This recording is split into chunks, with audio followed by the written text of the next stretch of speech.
ଦେଖନ୍ତୁ ଆଜିକା ଦିନରେ କ୍ରିକେଟ ଏକ ପ୍ରାଧାନ୍ୟ ଖେଳ ହେଇଯାଇଛି। କାରଣ ପ୍ରତ୍ୟେକ ପିଲା କ୍ରିକେଟ ପାଇଁ ଆକୃଷ୍ଟ ହେଇକି ରହୁଛନ୍ତି।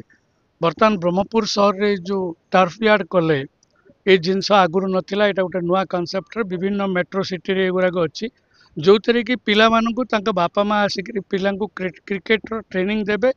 ଏଇ ଜିନିଷ ଗୋଟେ ବ୍ରହ୍ମପୁର ସହରରେ ଆଜି ନୂଆ କରି ହେଇଛି। କିଛି ଯୁବକ ମିଶିକିରି ୟାକୁ ଯୋଉ କରିଛନ୍ତି, ମୁଁ ସେମାନଙ୍କୁ ଧନ୍ୟବାଦ ଦେବି। କାରଣ ଏଇ ଜାଗାରୁ ଖେଳ ପ୍ରାକ୍ଟିସ କରିକି ବହୁତ କ୍ରିକେଟ ପ୍ଲେୟାର ମଧ୍ୟ ଏଇ ଜାଗାରୁ ବାହାରି ପାରିବେ। ତେଣୁ ମୁଁ ଆଶା କରୁଛି ଭଗବାନ ଏମାନଙ୍କୁ ଶକ୍ତି ଦିଅନ୍ତୁ, ଏହାର କେମିତି ଉତ୍ତର ଉତ୍ତର ଉନ୍ନତି ହଉ।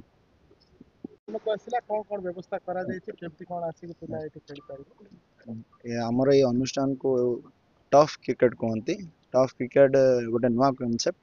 ଯେଉଁମାନେ 9 to 5 ଜବ୍ କରନ୍ତି, ଯେଉଁମାନେ ଜବ୍ କଲା ପରେ ଟିକେ ରିଲାକ୍ସେସନ ପାଇଁ, ଯେଉଁମାନେ ଗ୍ରାଉଣ୍ଡ କ୍ରିକେଟ ଯାହାର ଦେହରେ ଥାଏ କିନ୍ତୁ ଗ୍ରାଉଣ୍ଡ ଯାଇପାରନ୍ତିନି, ସମୟ ନାହିଁ, ସେମାନଙ୍କ ପାଇଁ ଏଇ କନସେପ୍ଟ ହେଇଛି। ଯେଉଁମାନେ ଟିକେ ରିଲାକ୍ସ ହେବା ପରେ ଅନଲାଇନ୍ ମାଧ୍ୟମରେ ବୁକିଂ କରି ନିଜ ପ୍ଲେସ୍କୁ ବାଛି ସେମାନେ ଟିମ୍ ହିଁ ଆସିପାରିବେ। କେବଳ ସେମାନେ ଆସିଲା ପରେ ବ୍ୟାଟ୍ ବଲ୍ ପ୍ଲେସ୍ ସମସ୍ତଙ୍କୁ ତାଙ୍କେ ଆମେ ହିଁ ଯୋଗାଇବୁ। ସେଇଟା ଗୋଟେ ନୂଆ କନସେପ୍ଟ। ଆଉ ବୁକିଂ ଆମର ବୁକ୍ ଫର୍ ସ୍ପୋର୍ଟ ବି କରିପାରିବେ। ଅଫଲାଇନରେ ଫୋନ୍ ନମ୍ବରରେ ବି କଲ୍ କରିକି ହ୍ୱାଟ୍ସଆପ୍ ଜରିଆରେ ବି ବୁକ୍ କରିପାରିବେ।